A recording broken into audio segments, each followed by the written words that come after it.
Tonight on Primetime Politics, a new security bill.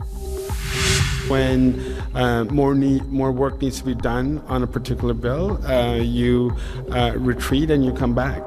After the failure and controversy of the government's Bill C-2, a new bill is introduced, one that would give police more powers to track criminals online. But will the new C-22 face similar backlash over civil liberties? We'll speak to the Public Safety Minister. Also, a floor crossing that gets the government closer to majority, but what impact will this have on the future of the NDP? Our political strategists will weigh in. And when it comes to the United States, the only way you deal with a bully is with absolute strength, and I learned that in grade 7 the hard way. Labour leader Rob Ashton and his quest to lead Canada's New Democrats. This is Primetime Politics. Hello everyone, I'm Michael Serapio. Well, we begin tonight with a new bill that, if passed, would make it easier for police and security officials in this country to investigate individuals suspected of committing crimes or threatening national security. Titled C-22, an act respecting lawful access, the bill would require telecom companies to provide or confirm the name of a person and entities associated with a specific service, like a phone number or internet. The bill also laying out a process whereby foreign social media companies like Meta, Google, and OpenAI, they would be encouraged to work with police investigations. Take a listen now to why the RCMP supports this new proposed bill. 25 years ago, 30 years ago, every investigative room in this country had a phone book. And in that phone book, detectives and investigators would go through and look at addresses, names, and phone numbers. The world has changed, and the home address now is an IP address, and the phone number is some mobile phone, a burner phone, another piece. And so the modernization for us to access that information through confirmation of service, which then allows us through a special production warrant, which is actually less intrusive than an overall production warrant. So a supportive comment, but we should point out that today's Bill C-22 is actually a breakaway bill, and the issues it attempts to address were originally part of Bill C-2, the Border Security Act that was heavily criticized for trying to expand policing powers at the expense of civil liberties. And to talk about this, we're now joined by Gary Anandasangaree, the Minister for Public Safety. Minister, thank you for joining us this evening. Thank you for having me. So C-2 was the original border security bill. It got a lot of backlash, so it was split up. And what we have today is one of those, I guess, offshoots, C-22, that you propose that service providers identify names and individuals. Are you concerned that your government may be criticized for overreach once again, essentially criticized of favoring policing over civil liberties? So let me just say at the outset that Bill C-22 is very narrow in scope, and if I may just clarify, Michael, it is the basic confirmation of service that could be obtained without warrant. So anything else will require warrant. So for example, if you have a cell phone that's associated with a cellular provider A, the only thing that law enforcement could do is call the cellular provider and say, is this number associated with the service that you provide? It's a yes or no answer. Anything beyond that requires judicial authorization, and there's probably some misunderstandings already, because at the end of the day, what we want to do is ensure that law enforcement have the tools that they need with the requisite safeguards in place. 30 years ago, you can go into a library and get a book called Browers, and you can look up a phone number and it'll give you the address of that individual. In fact, quite extensive information could be obtained just with the phone number alone. Right now, that is no longer possible. And as law enforcement, for example, when they get extortion complaints, if they're trying to track down an individual as to where they're at, they would have to go to every single provider right now, produce a lot of documents in order to get authorization to get a yes or no answer. And at the end of the day, it may be for naught, because the provider may not be associated with that phone number. So this is simplifying things. This is making it a lot more clear. We're putting a regime in place that will support both law enforcement, but also will have the safeguards in place. Okay, you say safeguards, you say it's a yes or no answer, but I guess the big question for people right now are the limits themselves, and you may have outlined it there, but the fear is that beyond the names and the numbers, what prevents police authorities from accessing private communications, medical records, or if someone was charged with a crime, lawyer communications? What guardrails are set up there? So first and foremost, anything to do with medical records and solicitor-client privilege is completely unavailable to law enforcement, so that cannot be accessed under this act. What can be accessed on the first, without a warrant, is basic confirmation of service. From there, if company A says, yes, this phone number is associated to our client, then police have to go and get a warrant. They would have to go in front of a judge and say that we need basic subscriber information, which is based on a legal standard of reasonable grounds to suspect. They will get basic information about the subscriber, which would be their phone number, their email address, potentially their home address, and nothing beyond that. Anything further will be defaulting to what we have right now, which is an actual full-on warrant seeking specific information relating to that individual. Nobody is going to be surveilled without, first of all, just cause, and without having the full review of a judge and authorization of a judge before any type of extraneous information could be obtained. So they would have to go through the courts before moving forward with anything else, is what I'm hearing from you. Now, in the background, in the background briefing, Minister, there was a reference to roundtables that were conducted with stakeholders before today's bill was written and announced. So does that mean then that you already have the buy-in of Canadian telcos and their willingness to go along with this?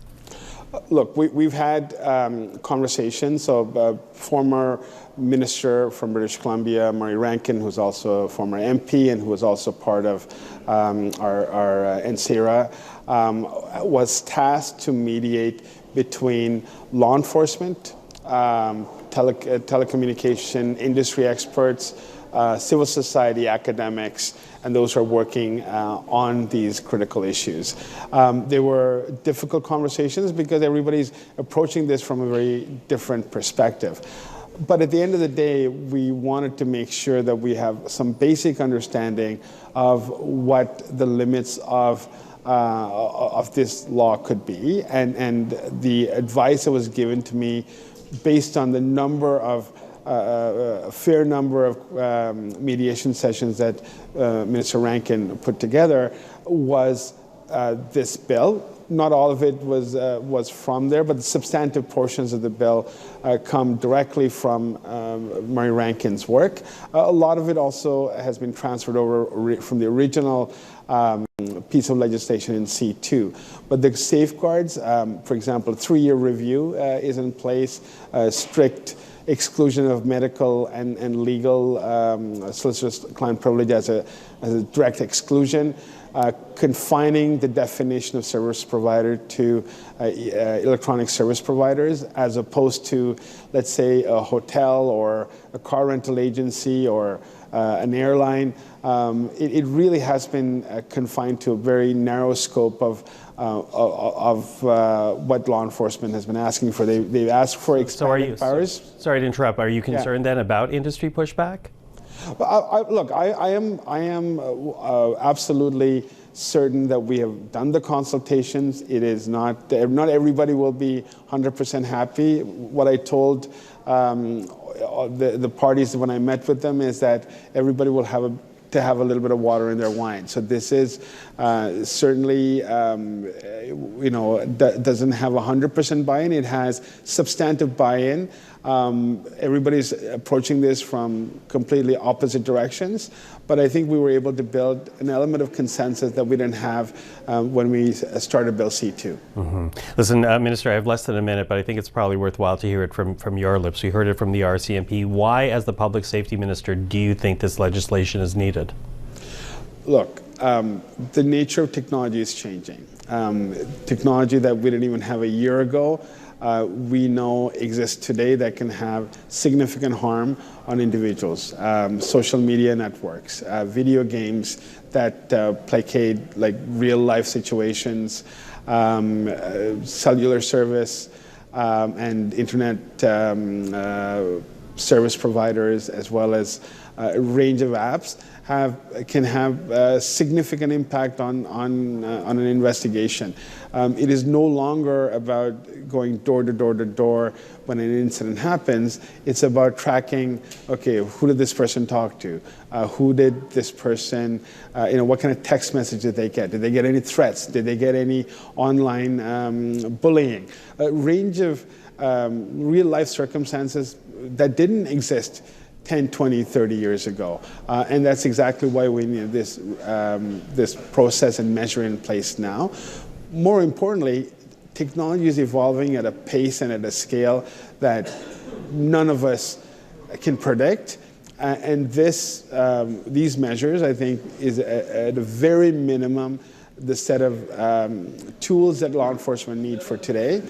And the review that we have put in place in the 3-year review is to make sure that it's evergreen. And as the needs evolve, as technology evolves, so can the bill. It shouldn't take 30 years for us to get to the next changes. We should be able to build on C-22 as and if demands of law enforcement change. Minister Gary Anandasangaree, again, appreciate the time this evening. Thank you for that. Thank you, Michael. Of course, there's still no guarantee that C-22 or any other government legislation will pass this minority parliament, which may explain why the Liberals have not stopped their efforts to get opposition MPs to cross the floor. The latest addition to the Liberal caucus officially introduced yesterday as Nunavut MP Lori Idlout abandoned the New Democrats to join government ranks.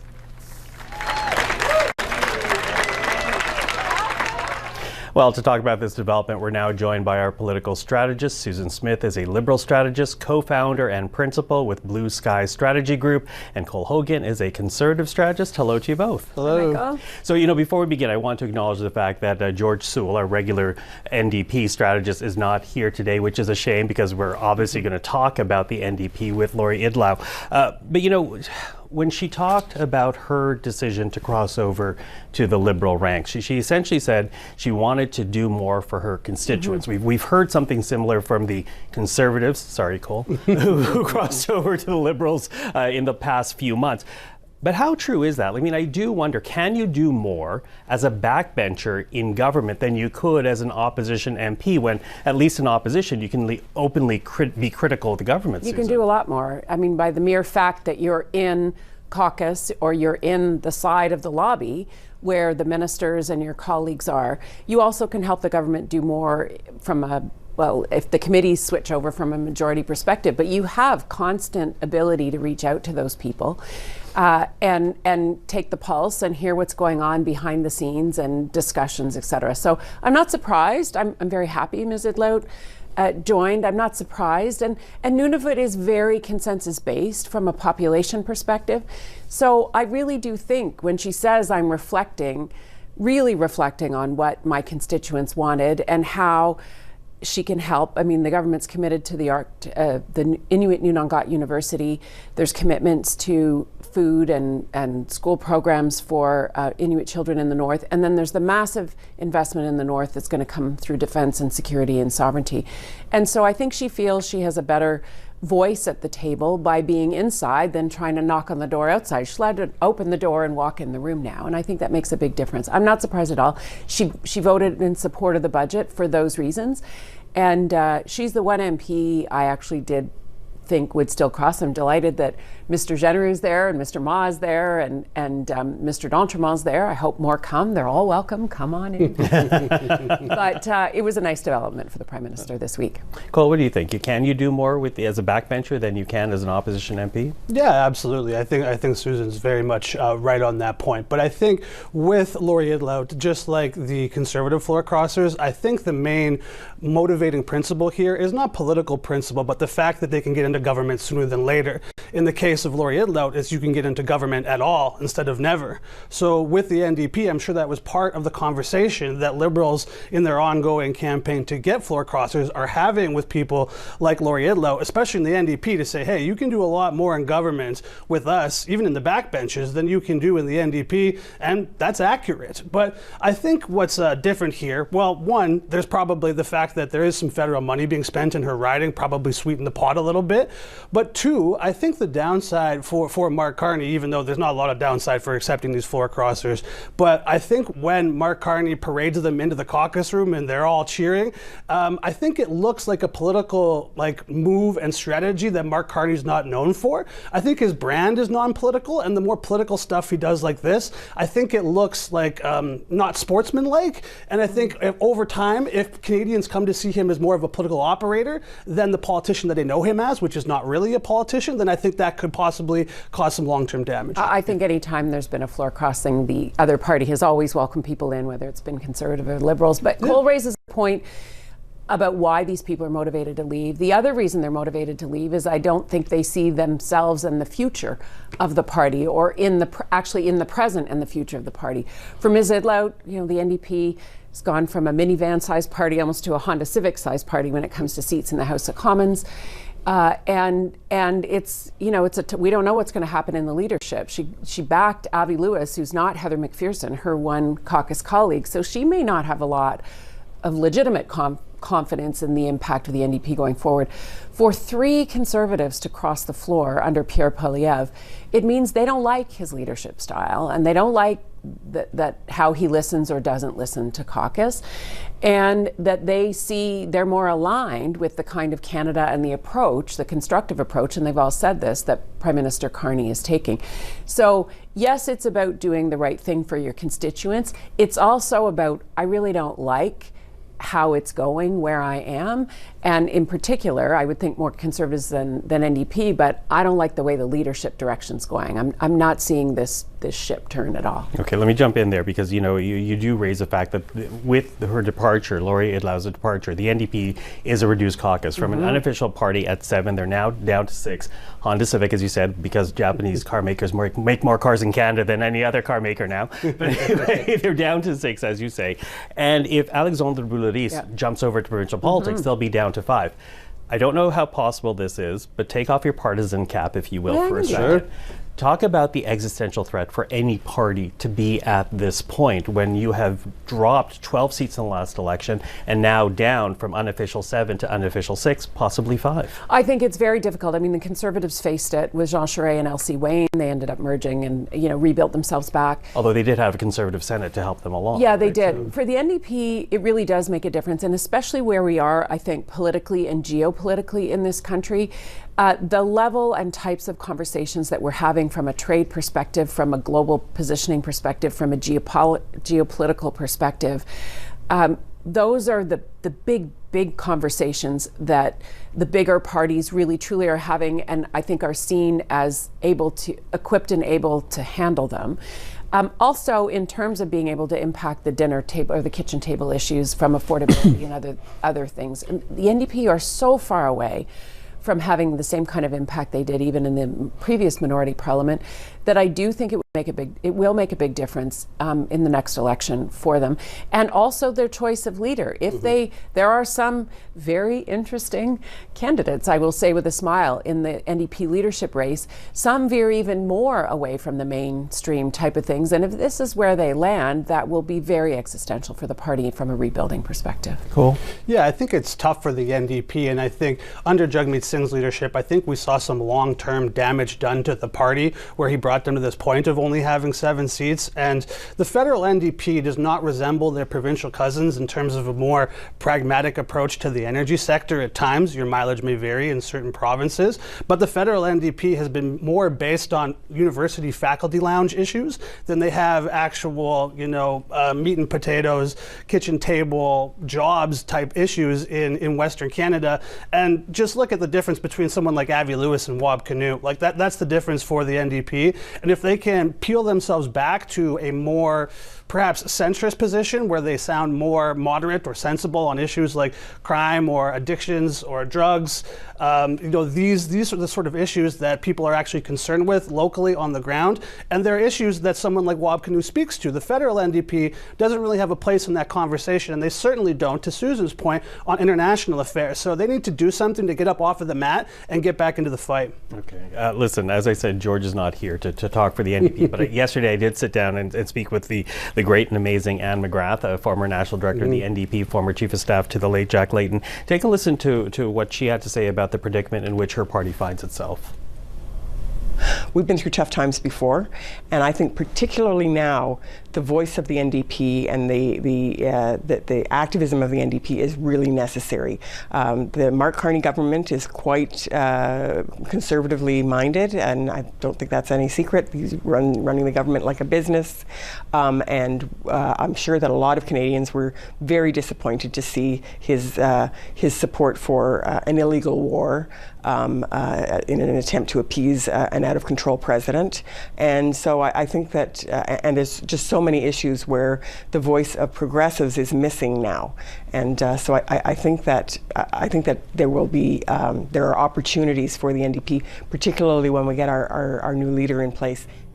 Okay, so Anne McGrath making the case for her party, but I want to pick up on the point about Mark Carney and the comment he did make about the U.S.-Israeli strike against Iran, because before Lori Idlout, Lori Idlout changed the channel as soon as she crossed over, because the controversy was his immediate support of the U.S. strike against Iran. From the progressive side of the country, from the small C conservative side of the country, the criticism he was receiving was being inconsistent in that support. Is that, Anne raises that as an issue facing the Prime Minister, but have Canadians moved on from that issue, even if this war is not over yet? And I don't know how seized Canadians were with the issue. I think the Prime Minister has nuanced his statement on that over the week, and that caused some friction for some folks. I can understand that, but I think largely people are looking at the big picture leadership at the top in Canada right now.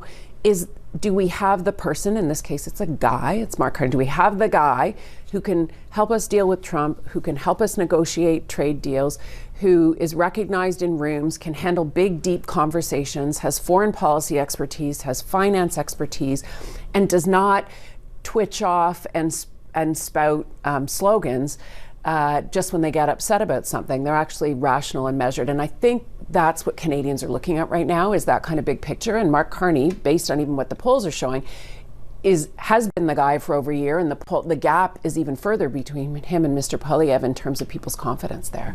Cool. Yeah, I think there's a gap opening on Mark Carney's left flank, especially when we see the reaction from the more far left part of Carney's caucus in terms of energy policies and on foreign policy. So we saw, it appeared as though the government was trying to place a land speed record for multiple positions on Iran in quick order here. And I think what ended up happening was the first statement was very strong. It was like, we endorse throwing over this terrorist regime. Then the next 3 statements confused things. So I think we confused our allies, we confused people at home, and Mark Carney and the Liberal Party confused their own caucus. And I think that's why we saw multiple iterations of the statement. So I think going forward, what I'll be looking for is how that leftward flank of Mark Carney's Liberal Party, which is formed by a lot of Trudeau-era people, reacts to things like this. Yeah, which, as we heard from Anne, is the flank of the party and the voters are looking at to rebuild the NDP. We'll see how all that goes down. Susan Cole, we're out of time. Always appreciated. Thank you very much. Thanks. Well, we just spoke about the NDP, and one person who is hoping to lead the federal party into the future is Union leader Rob Ashton. Now, recently I did speak to Mr. Ashton about his aspiration, his platform, and his plan to get the working class, many of whom voted Conservative in the last campaign, back into the NDP fold. Pierre is pretty slick, and he's good with one-punch messaging. But any type of substance that he pretends there is in his messaging, there is none. When they allegedly build homes, it's their rich developer friends that get rich off it, and working class Canadians don't see the benefit. So our plan, when we talk about building homes, we talk about building not-for-profit co-op style housing in the same fashion we did after World War II, where it was mass development of these homes that give Canadians an ability to live in affordable housing. And when it comes to like food affordability, we would like to start capping the price of essential groceries so that families aren't having to buy craft dinner instead of something a bit more healthy, if you know what I mean. Mm-hmm. And jobs. Our jobs plan is quite simply, if we're going to invest into corporations, like in the auto industry or in the steel mills, then that money that we give them, it'll be tied to job creation, like what happened with the provincial NDP in Halifax in about 2011, where they've helped fund with the federal government, Irving Shipyards, but the money was tied to job creation, and that place went from 300 jobs in 2011 to approximately 3,000 jobs today, and roughly around 14,000 indirect jobs. The other part of our jobs platform is to build, copy what they did in Irving in the East Coast, do that in the West Coast and Central Canada, and build infrastructure, build hospitals, build schools, build homes to put Canadians to work. NDP leadership hopeful Rob Ashton. Now, you'll hear more from Mr. Ashton this weekend in a new episode of Profile, in which I speak with all 5 candidates running to lead the federal party. And if you want to see the full interview with Mr. Ashton right now, you can see it on CPAC's YouTube channel. Well, before we go this evening, we want to note a major announcement made by the Prime Minister not that long ago. Mark Carney making his way up to Yellowknife this evening, sharing that his government will prioritize billions of dollars of investment for the Arctic. Now, among those investments, the construction of a Mackenzie Valley Highway, a deep water port in Grays Bay, and an Arctic Economic and Security Corridor, all to be referred to the Major Projects Office. We're moving forward with an ambitious new plan backed by more than $40 billion of investments in Canada's North and Arctic. Investments to defend our sovereignty and to deter new threats. Investments to connect, build, and transform Northern and Arctic communities. With this plan, we are taking control of our future. We will no longer rely on others to defend our Arctic security or to fuel our economy. We're taking full responsibility for defending our sovereignty, and we are unleashing a range of new economic opportunities for the over 140,000 Northerners who will benefit from stronger, more connected communities, more opportunities, and a higher standard of living. More fundamentally, what we're doing is creating projects that are, if you will, force multipliers. Their construction will unleash new career opportunities, higher paychecks, faster trips, stronger communities, and they will make large investments possible by connecting the Canadian North and Arctic. Our plan to defend, connect, and build the North will reinforce Canada's strategic autonomy. That independence will also be bolstered by the new trade and defense partnerships that we are striking with trusted partners. Prime Minister Carney in Yellowknife. Now, we will take a deeper look at those projects on tomorrow's program, but for this evening, that is Primetime Politics. I'm Michael Serapio. Have a good night.